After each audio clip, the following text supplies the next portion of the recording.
Hello everyone! Ngayon ay second day ng aming island hopping. At mukhang 5 na naman yung aming pupuntahan ngayon. 4 na islands at saka yung isang snorkeling area. At syempre, ready na rin ang lola nyo sa outfit para sa paglulublub lang naman sa tubig dahil hindi naman ako marunong lumangoy. So lublub lang sa dagat. At takot ang lola nyo sa dagat. Alis na kami. At magsusuot na ulit kami ng life vest kasi may coast guard daw. Yan. Hindi pwedeng hindi naka-life vest o sakay ng mga. Let's go! Yan ang aking asawa at magsusuot na rin ng life vest. At kasama namin dito si Cyrus. At ito nga pala ang bangka na aming sasakyan ngayon. Medyo maliit siya kaysa aming sinakyan kahapon. Maliit yan pero napakabilis naman. Malalayong islands kasi ang aming pumuntahan ngayong araw na ito. At itong si Cyrus ay talagang ni-request namin para muli naming makasama sa aming pag-island hopping. Kami at nakasakay sa bangka.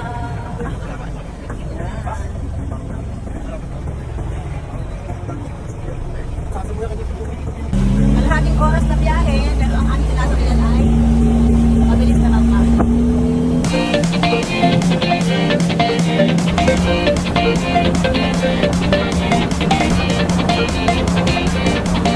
Kahit ang tagal ng biyahe ay enjoy na enjoy naman ang aking mga anak sa pagmamasid sa dagat. Kahit napakabilis na ng aming bangka, ay lalong mas mabilis pa pala itong speedboat na aming nakasabay na ang laman ay ang mga kasali sa survivors. At pagkatapos nga ng halos 45 minutes na biyahe, ay narating na namin ang unang island ngayong araw na ito. Ang Ginahuan Lighthouse. Anong island ito? Anong island ito, Ining? Ginahuan po. Ginahuan Island. Ayan, ito yung mga batang ito. Pagbaba mo ng bangka, ay sasalubong sa iyo. Dito ka pipili ng mag-guide papuntang lighthouse. Yan, ito ang aming napili. Ito pangalan mo, Ining? Shane po. Shane. Tara na po. Let's go na, let's go. Pumunta kami ngayon sa lighthouse. Dito sa Ginahuan Lighthouse, hindi ka pa nakakababa ng bangka ay maraming bata na sasalubong sa inyo. Magpipresenta sila para samahan kayo sa lighthouse pero syempre may kaunting halaga na kapalit iyon. Parang pabuya lang sa pagsama nila sa inyo sa lighthouse. Mas maganda siguro kung kayo pupunta sa lugar na yan ay magdala kayo kahit mga candies para may pamigay dyan sa mga batang yan. Nakakatuwa sila. Bago nga pala kami umakyat sa lighthouse ay bumili muna kami ng aming uulamin sa tanghalian. Mabuti na lamang at meron silang available na lobster. 1,200 ang kilo dyan pero nakuha ko lamang ng 1,100. Kaya kumuha ako ng 1 kilo at kalahati. Mag-o-order pa sana ako ng pusit at saka isda pero wala daw available ngayon. Kaya yan na lamang lobster ang aming kinuha. At sabi sa amin ni Cyrus ay doon na lang daw kami kukuha ng isda at pusit sa aming kakainan sa Sandbar and Floating Cottages. Bale, 6 na pirasong lobster yung 1 kilo at kalahati. Nakakatuwa kasi sobrang mura ng lobster dito. Kung dito sa bayan namin iyan bibilhin, ay baka ay mga 2,500 hanggang 3,000 ang kilo. Parang sa Palawan pa yata ang huli kong tikim ng lobster. At ngayon nga ulit, mauulit. Magdadagdag ka nga pala ng halagang 100 piso para sa pag-i-steam ng lobster na yan. Mura pa rin. Bumili nga din pala kami nitong tinatawag nilang lato o arusep. Masarap yang kainin. Hahaluin mo lang siya ng kamatis. Ang babait ng mga tao sa island na ito. At napakalaking tulong ang mga turista sa kanilang buhay. Ang mga kalalakihan ay mga mangingisda at ito namang mga kababaihan ang siyang nag-e-entertain sa mga turista.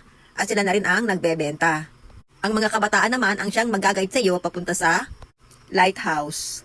Naalala ko tuloy nung kami nakatira pa sa Palawan, sa Panlaitan. Ganito ang mga tao roon. Kaya pakiramdam ko yung nagbalik ako sa aking nakaraan. Ang ganda dito ang community. Mga bata. May community din doon? Hindi naman, talaga lang may lighthouse na. Marami kayo dito, ne? Marami po. Anong lugar ito? Ginahuan po. Ginahuan? Yung mga bata. Dito po sila. May school din? Oo. High school po bayan. Mga bata, oh. Ang swerte nyo kasi wala kayo sa siyudad. Napakaswerte nyo at wala kayo sa siyudad. Ang ganda ng lugar nyo. Tapos yung iba naman po. Pupunta na kami sa lighthouse. Nakapag-order na kami ng aming pagkain mamaya.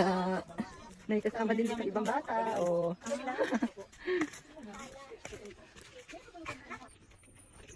Ayan, ito yung daan. Papuntang lighthouse. Paahon. Ang papuntang lighthouse mataas. Kaya medyo mahirap. Pero ang kagandahan lang dito, hindi hagdan. Yung talagang flat lang yung lalakaran mo. Napataas. May bayad sa kanya, no? Oo. Doon sa baba po. Magbabayad yung sandahan. Opo. Mamaya. Magbaba na lang po. Parang kung yung bagay yung Environmental fee. 100 lang ang bayad, environmental fees. Lahat na kami doon, 100. Pagod. Hindi pa yata nakakalahati, pagod na ako. Mataas din yung kinalalagyan ng pinakang lighthouse. Pero napakaganda naman ng view makikita mo diyan. Yan ay yung likod pa lamang ng aming nilalakaran. Hindi pa kami nakakarating diyan sa lighthouse. At habang kami ay papalapit sa lugar ng lighthouse, ay paganda ng paganda ang tanawin na aming nakikita. Yan at marami kaming nakasalubong ng mga turista na nanggaling na diyan sa lighthouse. Hindi pa kami nakakarating ay namamangha ako sa ganda ng tanawin dito. 360 degrees ang dagat na makikita mo dito. Kahit pagod na pagod kami ay talagang masayang-masaya naman kami sa ganda ng aming nakikita at natatanaw dito. At nang kami ay malapit na nga sa lighthouse, ay nakita namin na hindi pala gaanong kataasan yung ginawa nilang lighthouse. Hindi katulad ng ibang lighthouse na pwedeng akyatin, yan ay hindi mo po pwedeng akyatin kasi walang hagdan. Hindi. Kataasan. Hindi naman kataasan ito. Ang ganda ng view. View pala talagang sulit na. Ano na ito ang 30? Ah, yan. Yan, ang ganda. 360 degrees, napakagandang lugar. Ang ganda. Oh. Ito yung makikita mo pag narito ka na sa lighthouse. 360 degrees ang dagat.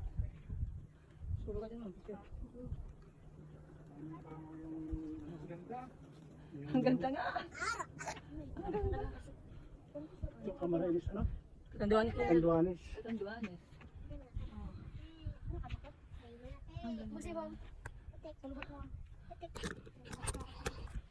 Ang ganda rito. Ang ganda-ganda. Sulit kahit pagod. Yan.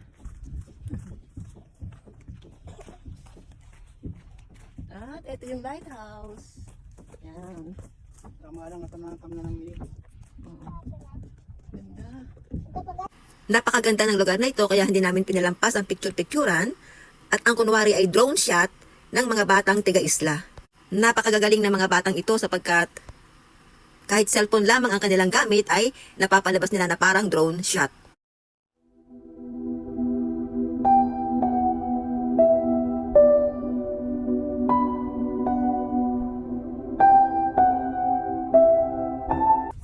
Baba na kami dito sa lighthouse. Ang ganda ng lighthouse nila. Ito yung view. Habang ikay bumababa dito sa lighthouse nila. Ganda.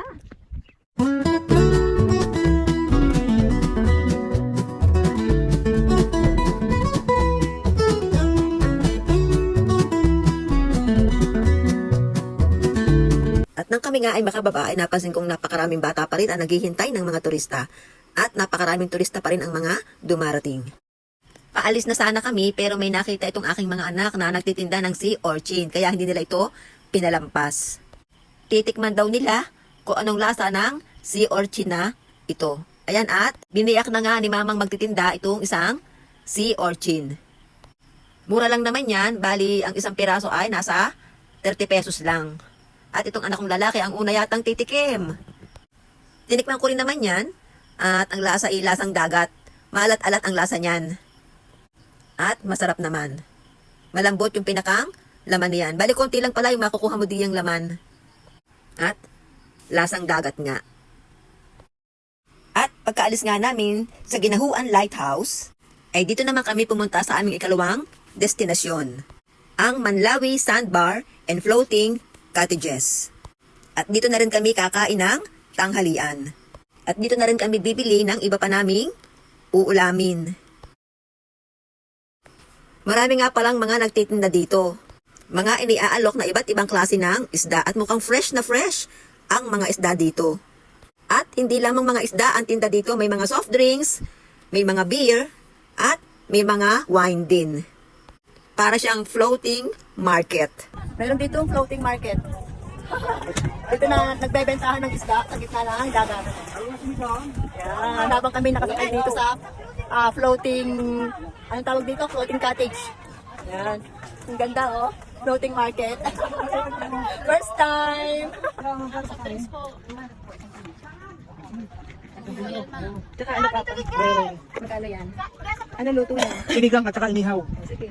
Yan. Itong samaran, inihaw. Yung talakitok na dalawa, sinigang, dalawa inihaw. Napakaganda rin dito sa Manlawi, Sandbar and Floating Cottages. Para siyang isang napakalaking infinity pool. Kaya nga itong aking mga anak ay hindi na napigilan sa kanilang pagtatampisaw sa tubig. Ang laki-laki talaga ng Manlawi, Sandbar and Floating Cottages na ito. Napakaraming cottages ang nakalutang dito. At diyan kami kakain ng lunch. Yan ang aming lunch. Yan ang lunch namin. Oh, sinigang na isda, inihaw na isda, lobster, at lato-lato. At may kanin kami. Order din dito ang kanin. Teka na dito tayo, magkakain na tayo. Yan, kakain na kami. Pero syempre, bago kumain, ay kailangan munang ipagpasalamat natin ang biyayang ito na ipinagkaloob sa atin ng ating Panginoong Hesukristo. Lalong-lalo na itong napakasarap na lunch na aming kinain dito. Ang sarap ng lato-lato, ang sarap ng lobster, ang sarap ng sinigang na isda, ang sarap ng inihaw, lahat ay masarap. At kahit nga ako ay high blood, ay talagang kumain talaga ako ng lobster. Para naman masulit itong aming bakasyon. Sarap! At pagkatapos nga namin kumain ng tanghalian, ay video-video muna ulit ang lola ninyo. Hindi pa nga pala nakalutang ang sandbar diyan kasi ay high tide pa. Sa hapon daw lumulutang yung sandbar na napakalaki diyan.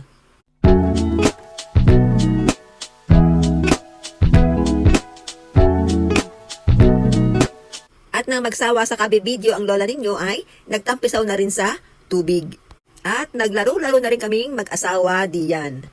Pero pa high tide pa kaya lumalalim na ang tubig habang kami ay naandiyan.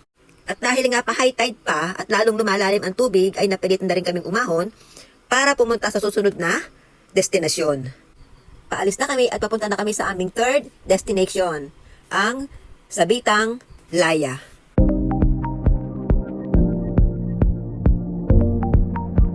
Tanim niya, tanim niya. Dami makawan. Hindi pa lang makawan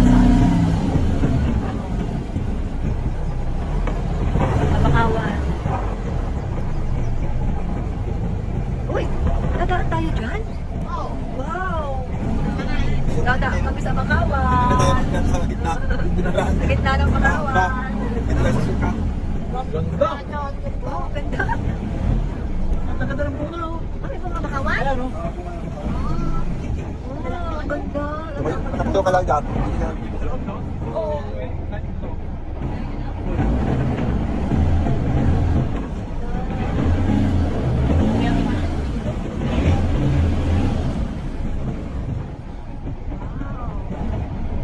Pero na itinanim to? Oo, tinanim lang. Ganda. Ganda, no? Ganda naman. First time natin kumalik. Napunta sa Bakawan. Ay, may tissue. Talsik nga eh. Chance ko nga, talsik din. Bilis lang po. Patag po. Dito marami ang pinakalimangan dyan. Pero may nagsulat yan. Mayroon. Okay pala naman, hindi hinahan talaga. Dito sa balibakan.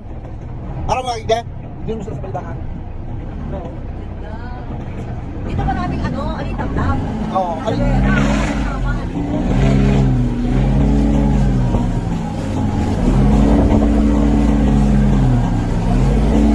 At pagkatapos naming madaanan at malampasan ang isang napakalaking taniman ng bakawan, ay tumambad sa amin ang isang napakagandang islang ito, ang isla ng Sabitang Laya. Hindi sana nila kami dadalhin dito kasi okupado ito ng mga nagsushoot para sa Survivor. Pero hindi pa daw naman ginagamit sa ngayon ang isla, kaya pwede pa naming puntahan. Mukhang solong-solo namin ngayon ang islang ito, na napakaganda rin. At dito na kami sa Sabitang Laya. Ay, ito tayo Sabitang Laya? Island ng Sabitang Laya. Ito ang Sabitang Laya na island. Pinagaganapan dito ng Survivor? Pinagaganapan din? Wow! Pinagaganapan din pala ito ng Survivor. Kasi may Survivor ngayon dito. Yung, ano ba yun? Sa TV ba yung Survivor na yun? Ayun, yung international lang yan, ano? International lang yan, anak. International na Survivor ay dito ginaganap sa Karamuan. So, meron kaming island na hindi napupuntahan kasi nga ay pinagaganapan ng Survivor. Pero ito, napuntahan namin. wala yung mga kasali sa Survivors. Yeah, pero mo, napuntahan namin itong pinagaganapan ng Survivor, oh. Ang ganda. Ang bansa yung napunta dito para sa Survivor? So, yung laman kanina ng ano? Bulanta, Si Kusubakya? Yung laman kanina nung speedboat, mga survivors yun. Ano? May dalawang speedboat kasi yung nakasabay kanina. Ang mga laman noon ay yung mga kasali sa survivors na taga iba't ibang bansa. Malapit din doon sa amin, yung doon sa resort na titirahan namin ngayon, malapit doon yung tirahan ng mga survivors. Yan. Ang ganda rito kasi sulit na sulit. Oh. Kung dadayo ka pa ng Palawan, sasakay ka pa ng barko, ang sa barko pa lang mahal na, ay dito para ka na rin nakarating ng Palawan. Ang ganda.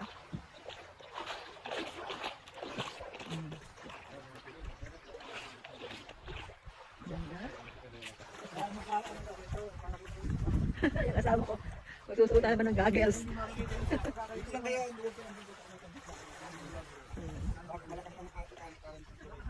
Ang ganda, oh. Habang nakalubog ang katawan sa dagat, ang ganda. At ang lambot ng buhangin. Ang lambot. Ang ganda.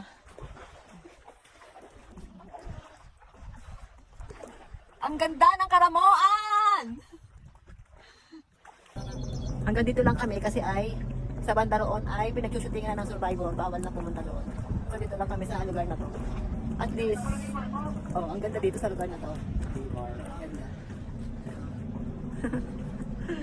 Ay, kaganda talaga. Matagal-tagal din naman naming nasolo ang isla bago may dumating na 2 bangka na mga turista din ang laman.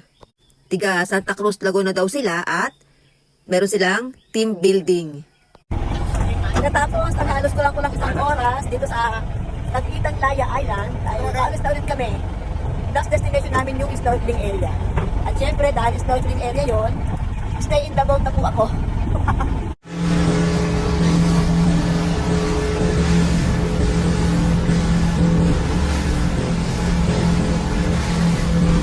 At nandito na kami sa snorkeling area. Napakalalim. Napakalalim daw dito. Ano kaya yung puting yun? Pinamumuti sa ilalim. Papa, hindi ka ba magla-live vest? Papa? Malalim pa yan. Sige. Yan, Yan ang aking asawa. Papakain muna ng isda. Para lumutang yung mga isda dito. Siyempre, nangunguna na naman ang aking asawa.